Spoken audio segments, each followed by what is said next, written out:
우리는 앞서 기도해 주셨지만 사순절 기간을 보내는 중입니다. 사순절 어떤 기간이죠? 예수님의 고난과 희생 또 그 놀라운 사랑을 깊이 깊이 묵상하는 시간입니다. 또 다시 예수님께로 깊이 나아가는 기간이 되겠죠. 그 기간, 그 시기를 저희가 함께 보내고 있는데요. 그 예수님의 고난과 희생, 그 예수님의 십자가를 묵상할 때 예수님의 보혈을 빼놓고는 이야기가 되지 않습니다. 이 땅에 오셔서 우리의 죄를 사하여 주시기 위해 십자가에 달려서 모든 물과 피를 쏟으시고 또 그 모든 생명을 우리에게 부여하여 주신 그 예수님이시고, 또 그렇게 우리에게 영원한 생명의 문, 구원의 문을, 그 길을 열어주신 예수님이시니까요. 그 예수님을 논하면서 예수님께서 십자가에서 흘리신 그 보혈, 그 피에 대해서 우리가 건너뛰고 생각하거나 이야기할 수는 없는 것이죠. 그렇기 때문에 이 사순절 기간, 또 고난 주간, 또 부활주일, 이 기간을 지나면서 우리는 그 십자가에서 흘리신 예수님의 보혈, 그 피, 그것을 깊이 깊이 묵상하게 됩니다. 그런데 사실 이 피라고 하면요, 좋은 느낌이 그다지 들지는 않아요. 피 흘리는 것을 좋아하는 사람이 누가 있겠습니까? 피를 보는 것만으로도 기분이 좋지 않고 좀 불쾌한 마음이 들기도 합니다. 제가 고등학교 시절에 손바닥으로 유리창을 깼던 적이 있었습니다. 네, 그렇다고 해서 제가 엄청난 비행을 저질렀거나 그런 학생은 전혀 아니었고요. 그야말로 사고였습니다. 그래서 아직도 이제 요 손바닥에 흉터가 있는데 피가 엄청 게 났던 거예요. 그래서 피가 이 바닥에 뚝뚝뚝 떨어질 정도로, 그래서 피 자국이 조금 많이 있었습니다. 근데 이제 제가 치료를 받으러 갔고 그 상황에 피가 떨어져 있으니까 이 사람들이 그 자리를 다 피해서 지나가는 거예요. 1층 현관 입구였음에도 불구하고 그 자리를 잘 안 갔다고 하더라고요. 그 핏자국이 잘 지워지지 않아서 조금 더 이렇게 있게 됐었는데, 거기를 다 피해서 지나가거나 볼 때마다 사실 조금 다들 불쾌하게 느껴져서 좀 항의도 들어오고 그랬다고 합니다. 그럴 정도로 피를 보면 우리가 기분 좋거나 쾌감을 느끼지는 않지 않습니까? 피를 보면 좀 부정적인 마음과 또 불쾌한 마음이 들어옵니다. 특히나 자기 자신이 피를 흘리고 있는 것을 보게 되면 더하죠. 제가 그때 사고가 났을 때 이 피가 막 흘러서 엄청 많이 흘렀거든요. 그거를 보게 되면서 제가 어떤 마음이 들었을까요? 이제 나는 죽나 보다, 이런 생각이 들면서 너무 막 두렵고 불안한 마음이 생기게 되었습니다. 그것처럼 피를 보면 누구나 피를 보게 되면 불쾌하거나 기분이 좋지 않거나 좀 두렵거나 이런 마음이 들게 되죠. 왜 그렇습니까? 피를 흘린다는 것은 생명에 위협이 되는 일이기 때문입니다. 생명에 직결되어 있기 때문이죠. 그런데 우리가 또 기억해야 할 것은 저와 여러분 모두는 피를 흘릴 수밖에 없는 존재였다는 것입니다. 왜냐하면 저 여러분은 모두 죄인이었기 때문이죠. 에덴 동산에서 살았던 아담과 하와, 그 아담과 하와의 죄로 인해서 인류에게 죄가 들어온 이후부터 인간은 그 죄의 영향력에서 머물러 있고 벗어날 수가 없게 되었습니다. 그 죄의 영향력 아래 있게 되면 우리에게는 큰 문제가 발생하는데요. 첫 번째 문제는 이것입니다. 하나님과 함께 있지 못하게 된다는 것이죠. 하나님은 거룩하신 분이십니다. 그렇기 때문에 죄와 함께 하실 수가 없는 분이시죠. 그러니 죄인이 된 인류는 더 이상 하나님과 함께 할 수가 없게 된 것입니다. 로마서 3장 23절에 이렇게 기록되어 있습니다. 모든 사람이 죄를 범하였음에 하나님의 영광에 이르지 못하게 되었다. 이 말씀처럼 죄의 영향력 아래에 있게 되면, 죄인이 되면 하나님과 함께 할 수 없는 존재가 되는 것입니다. 이것이 큰 문제이죠. 두 번째 문제는 인간은 영원히 살 수 없고 죽음을 맞이하게 된다는 것입니다. 이 죽음은 육체적인 죽음만 의미하는 것이 아니라 우리의 영적인 죽음까지를 의미하는 것입니다. 하나님은 공의로우신 분이기 때문에 죄를 죄답게 다루셔야 합니다. 하나님의 공의, 그것에 맞게 대우하는 것. 그런데 여러분, 죄의 대가는 무엇입니까? 사망이고 죽음입니다. 로마서 6장 23절, 죄의 삭은 사망이다, 이렇게 기록했죠. 이 말씀처럼 죄인이 된 인간은 죽음을 맞이할 수밖에 없는 존재가 된다는 것입니다. 죄의 영향력 아래에 있게 되면 이 두 가지 큰 문제가 우리에게 발생을 하게 되죠. 죄를 해결하기 위해서는 이 죄의 대가인 사망이 있어야 하고 죽음이 있어야 합니다. 하나님과 함께 있지 못하게 하고 영원한 죽음을 맞이할 수밖에 없게 하는 그 죄를 해결하기 위해서는 죄의 대가를 치러야 하는데, 그 죄의 대가는 사망입니다. 죽음이죠. 그 죽음을 이 죽음의 이 과정, 사망의 과정을, 이 과정에서 바로 피 흘림이 발생하게 되는 것입니다. 왜냐하면 피는 생명과 직결되어 있고 피는 생명을 의미하기 때문입니다. 레위기 17장 11절에 이렇게 기록되어 있어요. 육체의 생명은 피에 있음이라. 생명이 피에 있으므로 피가 죄를 속하느니라. 또 레위기 17장 14절입니다. 모든 생물은 그 피가 생명과 일체니라. 또 히브리서 9장 22절입니다. 피 흘림이 없은즉 사함이 없다. 죄의 대가를 치르려면 반드시 피 흘림을 동반한 죽음이 있어야 되는 것이죠.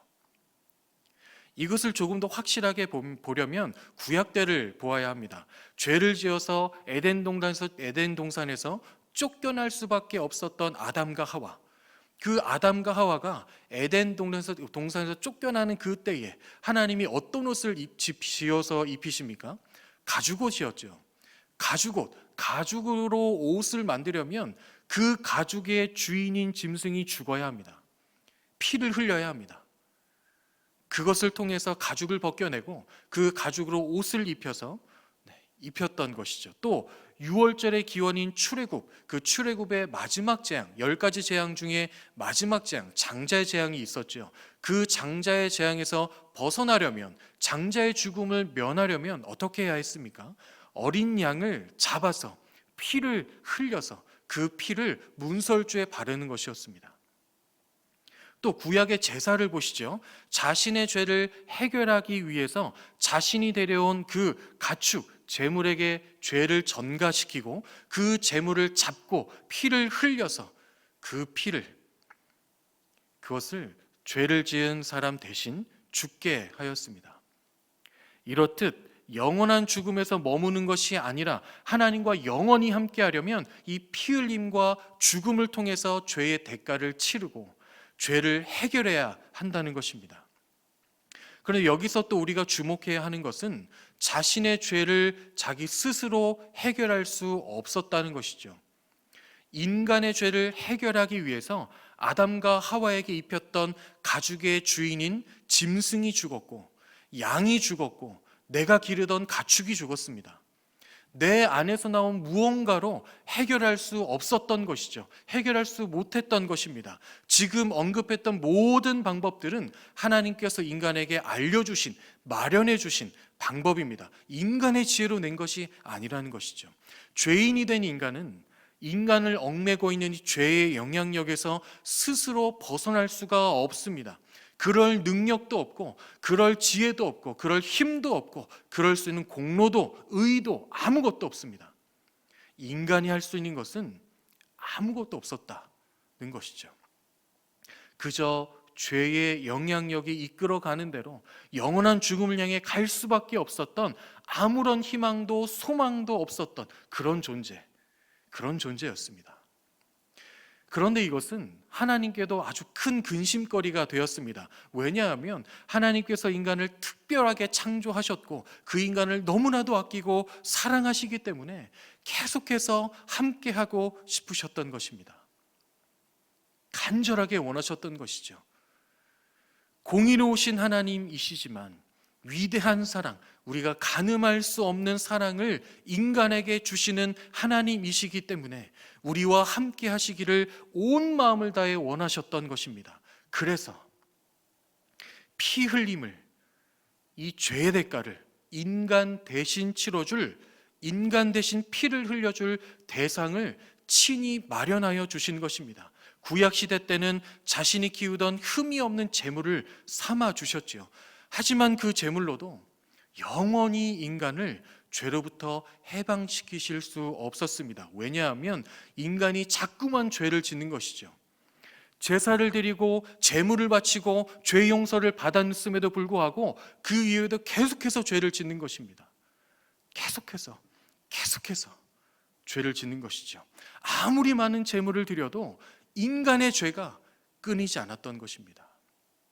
그래서 결국 하나님께서는 하나밖에 없는 아들 예수님을 보내주시기로 결정하십니다. 이렇게 죄로 가득한, 죄를 끊어내지 못하는 인간들을 위해서, 저와 여러분을 위해서, 저와 여러분을 살리시기 위해서, 영원한 죽음에 내주지 않기 위해서 하나밖에 없는 아들 예수님을 보내주신 것입니다. 우리 대신 피를 흘리시고 우리 대신 십자가에 달려 죽으시기 위해서, 죄의 대가, 죽음을 치르기 위해서 이 땅에 보내진 어린 양 예수님, 흠이 없는 완벽한 제물이신 예수님, 죽으시고 부활하시며 영원한 우리의 구원의 보증이 되어주시는 하나님의 아들 예수님, 그 예수님께서 우리의 모든 죄의 대가, 죽음을 담당하신 것입니다. 그 값을 모두 치러주신 것이죠. 베드로 사도는 오늘 본문에서 이것을 이렇게 표현합니다. 18절 19절, 너희가 알거니와 너희 조상이 물려준 헛된 행실에서 대속함을 받은 것은 은이나 금이나 없어질 것으로 된 것이 아니요 오직 흠없고 점없는 어린 양 같은 그리스도의 보배로운 피로 된 것이다. 헛된 행실, 죄로 인해 죽을 수밖에 없었던 우리이지만 흠없고 점없는 어린 양, 참 인간이시며 참 하나님의 아들이셨던 예수 그리스도께서 우리 대신 십자가에 달려 피 흘리심으로, 죽으심으로 우리는 대속함을 받았다. 우린 구원을 받았다. 예수님께서 십자가에서 흘리신 그 피로 우리의 모든 죄를 다 말끔하게 씻어 주신 것입니다. 십자가에서 흘리신 그 피가 흐르고 흘러 우리에게까지 이르렀고, 그 피가 우리의 모든 죄를 씻고 우리에게 드리워져 있는 영원한 죽음을 아주 내쫓아버리며 우리에게 영원한 생명을 부여하신 것입니다. 그러니 여러분, 예수님의 보혈, 예수님 십자가에 흘리신 그 보혈, 그 보혈에는 능력이 있는 줄로 믿으시기 바랍니다. 어떤 능력입니까? 첫 번째, 우리를 소생시키시는 능력입니다. 베드로전서 2장 24절 말씀 함께 봉독합니다. 시작.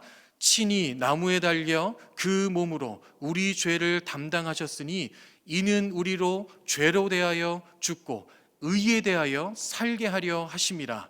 그가 채찍에 맞음으로 너희는 나음을 얻었나니. 아멘. 우리로 죄에 대하여 죽고 의에 대하여 살게 하려 하십니다. 죽을 수밖에 없는 우리를 다시 살게 하시는 그 능력이 예수님의 보혈에 있는 줄로 믿습니다.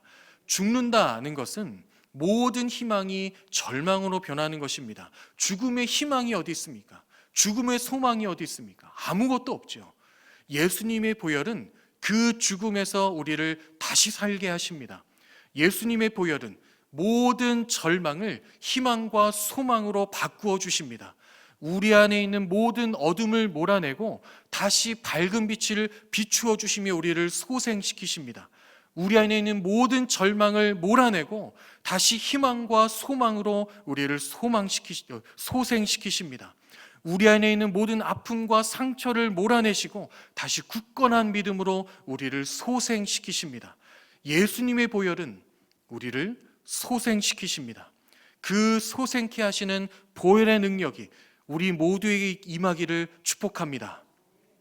두 번째 능력, 우리의 신분을 회복시키시는 능력입니다. 에베소서 2장 13절 14절 함께 봉독합니다.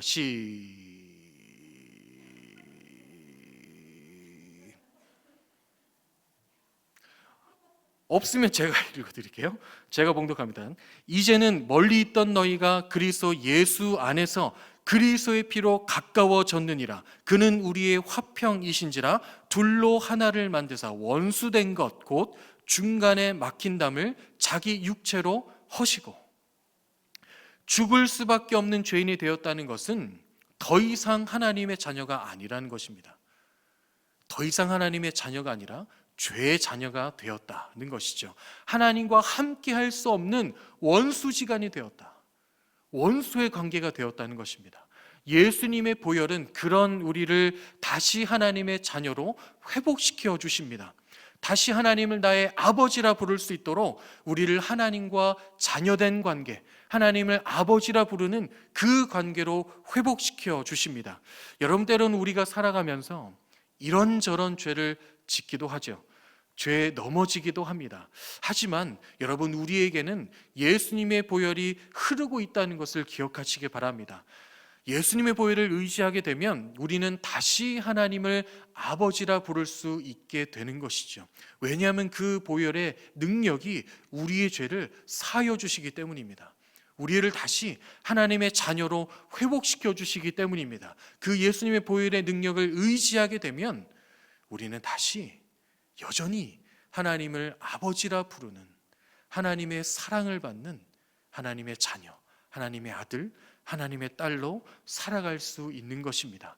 그렇게 되면 때로는 죄에 넘어지기도 하고 때로는 죄의 유혹에 넘어가기도 하지만, 그런 우리이지만 아버지 되시는 하나님께서 우리를 그 품에 안아주시고 다시 살아갈 수 있도록, 다시 믿음으로 살 수 있도록 우리를 일으켜 주실 것을 믿습니다. 예수님의 보혈을 의지하여서 항상 하나님을 아버지라 부르며 그 사랑 누리며 사시기를 축복합니다. 세 번째, 상함을 치유하시는 능력입니다. 이사야 53장 5절 말씀 함께 봉독합니다. 시작. 그가 찔림은 우리의 허물 때문이요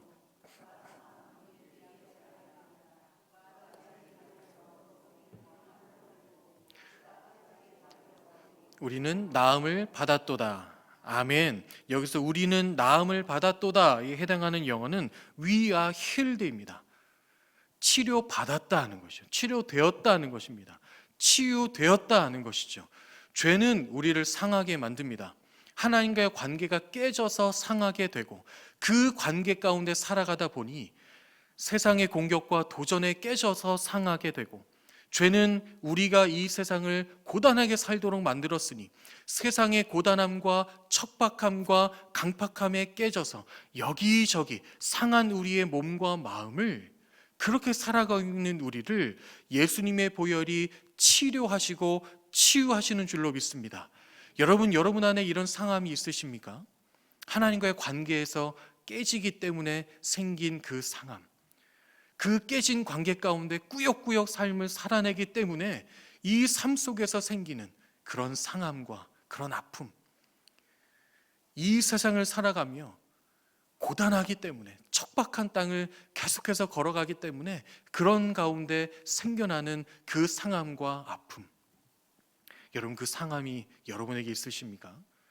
그 상함을 치유할 수 있는 것은 오직 예수님의 보혈인 줄로 믿습니다.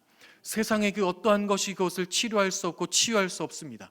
여러분이 가지고 있는 그 어떤 것으로도 이것은 치유되지 않습니다. 나의 우울함, 나의 두려움, 나의 불안함, 나의 아픔, 나의 상함, 나의 눈물, 무엇이 이것을 치유할 수 있단 말입니까? 이것을 치유할 수 있는 것은 오직 예수님의 보혈입니다. 우리를 위해서 모든 생명을 내어주신 그 예수님, 우리의 치료자가 되시는 그 예수님이 흘리신 그 보혈의 능력을 의지하시기 바랍니다. 그럴 때에 그 모든 상함이 아물어지고 더 굳건한 믿음으로 계속해서 믿음으로 걸어갈 수 있을 줄로 믿습니다. 여러분, 이 보혈의 능력에, 이 보혈 안에 이 모든 능력들이 있습니다. 그런데 우리가 기억해야 할 것은, 여러분, 우리는 이 보혈의 능력을, 이 은혜를 받을 자격이 없다는 것입니다. 우리가 무엇을 잘 했거나, 우리가 엄청나게 잘 살았거나, 우리가 거룩하게 살고 있거나, 하나님의 자녀로서 합당하게 살았기 때문에 이 모든 은혜가 우리에게 주어지는 것이 아니라는 것을 우리는 기억해야 합니다. 이것을 받을 조금의 자격도 없는, 조금의 의의도 없고, 조금의 공로도 없는 우리임을 기억해야 합니다. 이것은 하나님의 사랑으로밖에는 설명할 수 없는 것이죠. 매일마다 죄에 넘어지고 죄의 내 마음을 내어주는 우리가 이것을 받을 자격이 어디 있단 말입니까? 이렇게 못난 우리에게 어떻게 이런 보혈의 능력을 허락하여 주십니까? 이렇게 날마다 넘어지고 쓰러지는 우리에게 어떻게 이렇게 예수님을 허락하여 주십니까? 이것은 예수님의 사랑과 하나님의 그 놀라운 사랑으로밖에는 설명할 수 없는 것이죠. 그러니 이 피, 이 보혈이 어찌 보배롭지 않을 수 있겠습니까? 왜? 어떻게 귀하지 않겠습니까? 자격 없는 우리에게 주어진 이 보혈이 어떻게 보배롭지 않겠습니까? 사도 바울이 오늘 본문에서 표현하고 있는 보배로운 피, 이 단어로도 다 표현할 수 없을 만큼 보배로운 귀한 보혈이 아니겠습니까? 그 안에 담겨있는 사랑이 얼마나 놀랍고 위대합니까? 얼마나 놀라운 능력의 보혈입니까? 우리가 받을 만해서 받았다면 이것은 그냥 수혈에 지나지 않을 것입니다. 하지만 우리가 받을 자격이 전혀 없음에도 이 귀한 생명의 피를, 그 보혈을 우리에게 주셨으니 얼마나 귀한 것입니까? 얼마나 보배롭습니까? 그 보배로운 피, 그 보혈이 저 여러분 안에 흐르고 있는 줄로 믿습니다. 비록 나의 육신과 나의 삶의 겉모습은 항상 깨지고 상해 있는 질그릇 같지만 내 안에 보배로운 보혈이 흐르고 있고 그 피를 흘려주신 보배로우신 예수님이 우리 안에 계신다면 어찌 내가 보배롭고 존귀하지 않을 수 있겠습니까? 세상에서 때로는 죄와 허물로 더럽혀진 것 같고 가치 없는 것처럼 대우를 받는 것 같고 고단한 때를 겪는다고 하여도 우리는 여전히 보배롭고 가치 있는 존재임을 기억해야 합니다. 예수님의 보혈이 여전히 우리 안에 흐르고 있고 예수님의 보혈의 능력이 여전히 우리를 향해 임하고 있기 때문이죠. 그 예수님께서 여전히 하나님 보좌 우편에서 지금도 우리를 위해서 중보하시며 그 보혈의 능력을 우리에게 계속해서 변함없이 주시기 때문입니다. 이것을 기억할 때 우리가 변화되는 것입니다. 이것을 기억하고 살아갈 때, 예수님의 보혈을 의지해서 살아갈 때 우리 안에 변화가 생기는 것입니다. 다른 어떠한 것이 우리를 변화시키는 것이 아니라 우리가 이것에 집중할 때, 이것을 기억할 때, 이것을 붙들 때, 그 예수님을 항상 모시고 살 때 우리 안에 변화가 생기는 것입니다. 성장이 있는 것입니다. 우리의 인격이 변하고 우리의 삶이 변하는 그 변화가 다른 것이 아니라 내 안에 계신 예수님으로부터 발생되는 것입니다. 우리는 우리를 변화시킬 수 있는 어떤 힘도 없고 어떤 능력도 없습니다. 여러분, 우리가 열심히 노력했지만 여러분, 우리가 얼마나 변하던가요? 어떤 것이 우리를 낫게 만들었습니까? 우리 안에 있는 것, 우리가 손에 쥐는 그것은 우리를 변화시킬 수 없습니다. 우리를 치유할 수 없습니다. 우리를 조금 더 낫게 할 수 없습니다. 오직 우리 안에 계신 예수님, 그 우리를 위해서 보혈을 흘려주신 그 예수님 의지하고 예수님으로부터는 보혈의 능력을 우리가 의지할 때에, 그것을 붙들고 살 때에 비로소 우리의 삶이 하나님 보시기에 합당한 방향으로 변화되는 것입니다. 여러분, 그 보혈의 능력을 의지하시기 바랍니다. 혈액에는 DNA가 들어있다고 합니다. 그래서 범죄 현장에서 혈흔을 찾으려고 엄청 노력을 하죠. 혈흔을 찾으면 그 혈흔을 통해서 용의자가 누구인지를 분석해서 다 알게 되기 때문입니다. 저와 여러분도 마찬가지이죠. 예수님의 보혈이, 그 피가 우리 안에 있다는 것은 예수님의 DNA가 우리에게 이식되었다는 것입니다. 죄의 자녀였던 우리에게 예수님의 DNA가 이식되었기 때문에 우리는 그 예수님을 비로소 바라볼 수 있게 되는 것이죠. 그 은혜가 저와 여러분에게 주어졌다는 것에 항상 감사할 수 있기를 바랍니다. 그 감사가 살아났을 때에 우리는 계속해서 예수님 닮은 모습으로 살아가려고 하는 그 의지와 그 의욕이 살아나게 되는 것입니다. 사도 베드로는 오늘 본문에서 이렇게 말하죠. 18절입니다. 은이나 금같이 없어질 것으로 된 것이 아니요 오직 그리스도의 보배로운 피로 된 것이다 말씀하십니다. 여러분, 우리의 삶의 변화는, 우리의 삶의 해결은, 우리의 삶의 나음은, 우리의 삶의 치유는 오직 예수 그리스도에 있음을 여러분 확신하시기 바랍니다. 그 믿음으로 살아갈 때에 우리 안에 정말 예수님 닮은, 정말 하나님 기뻐하시는 그런 삶의 걸음이 이루어질 줄로 믿습니다. 네, 설교를 마무리하려고 합니다. 우리는 사순절 기간을 보내고 있죠. 이 사순절 기간에 여러분 무엇에 집중하시겠습니까? 여러분 이 기간에 무엇에 초점을 맞추시겠습니까? 여러분 이 기간에 우리가 계속해서 마음을 쏟으며 나아가며 붙들어 할 것은 무엇입니까? 예수님의 보혈인 줄로 믿습니다. 예수님이신 줄로 믿습니다.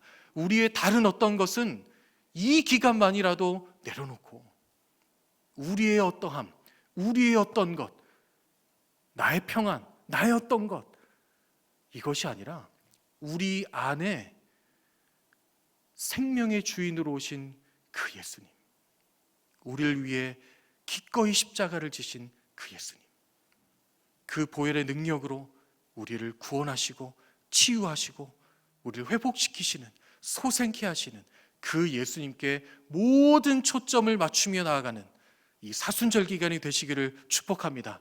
그렇게 살아가는 저와 여러분에게 새로운 변화를 주실 것을 믿습니다.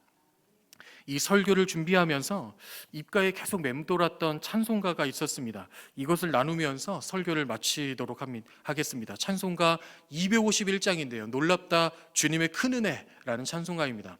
가사를 보시면, 가사를 보면서 이 찬송가의 이 가사의 고백이 내 평생의 삶의 고백이 되면 참 좋겠다, 이런 생각이 들었습니다. 어떤 상황에서도 이 고백만 있다면 내 믿음의 자존감을 잃지 않을 수 있겠다, 이런 생각이 들었습니다. 가사를 한번 보시죠. 부르진 않을 겁니다. 가사 한번 볼 겁니다. 1절입니다. 우리의 죄를 속하시려 갈보리 십자가 위에서 어린 양 보혈을 흘렸네. 예수님께서 우리를 위해 우리 대신 십자가에 달려 모든 물과 피를 쏟으시며 우리 대신 죽으셨다, 이것을 고백하고 있는 1절입니다. 2절 보시죠. 죄악은 성난 파도같이 우리의 영혼을 위협하나 헤아릴 수 없는 주 은혜 십자가에서 보이셨네. 세상은 우리를 어떻게든 죄에 넘어지게 만들고 공격하고 도전하고 때로는 위협하는 것처럼 강압처럼 우리가 다가오지만, 또 거기에 걸려서 넘어질 때도 있지만, 우리가 측량할 수 없는, 감당할 수 없는, 헤아릴 수 없는 그 사랑과 은혜로 예수님을 보내주셨음을 날마다 고백하는 것이죠. 2절의 가사입니다. 3절, 죄악에 물든 영혼들을 주께서 피로 씻으시네. 지금도 흐르는 그 피로 눈보다 더 희게 씻으라. 예수님을 보내주셔서 십자가 달려 죽으심으로 우리의 모든 죄를 사하여 주셨습니다. 그냥 사하여 주신 것이 아니라 눈보다 더 희게 씻어주신 주님이시죠. 눈보다 더 희게 씻어주셨다는 것은 다시는 기억하지 않겠다는 것입니다. 다시는 기억하지 않는다. 용서하신 그 죄는 다시는 너에게 영향력을 끼칠 수 없다는 것을 선포하시는 것입니다. 그 은혜와 사랑, 그렇게 하여 주신 그 예수님의 은혜와 그 사랑을 기억하는 3절의 가사이죠. 그리고 후렴입니다. 주의 은혜 우리의 죄를 다 씻었네. 주의 은혜 우리의 죄를 다 씻었네. 그렇기 때문에 우리는 또 하루를 예수님과 동행하며 살아갈 수 있게 되는 줄로 믿습니다. 우리의 죄로 인해 생기는 깨짐과 상함을, 죄로 인해 빠진 그 절망과 낙담을, 죄인 되어서 생겨난 우리의 두려움과 불안함을 그 보혈의 능력으로 다 씻어주셨음을, 그 사랑과 은혜를 날마다 기억하며 날마다 고백하며 그렇게 살아갈 수 있는 저 여러분 되시기를 축복합니다. 그 보배로운 피를 지니고 계신 보배로운 천안천성교회 성도 여러분, 날마다 보혈의 능력으로 강건하시기를 축원합니다. 하나님 보시기에 보배롭고 존귀한 삶 살아가시고 날이 갈수록 다른 세상의 어떤 것이 아니라 내 안에 어떠한 것이 아니라 오직 내 안에 계신 예수님께만 초점을 맞추며 그 예수님만 바라보며 그 예수님만 붙들며 그렇게 하루하루 믿음으로 살아가시는 우리 천안천성교회 성도님들 되시기를 주님의 이름으로 축원합니다. 아멘. 기도하겠습니다.